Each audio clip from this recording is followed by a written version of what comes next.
आई तुझ्या मूर्तीवाणी या जगात मूर्ती नाही।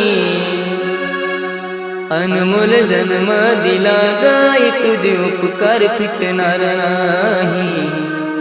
अनमोल जन्म दिला गाई तुझे उपकार फिटणार नाही।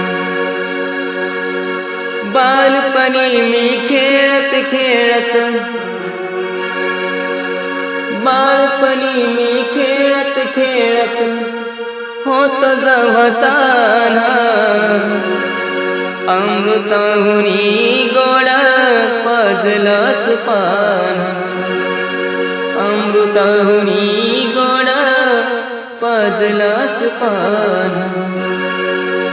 तुझ्या या उपकाराची कधी जाणीव झाली नाही।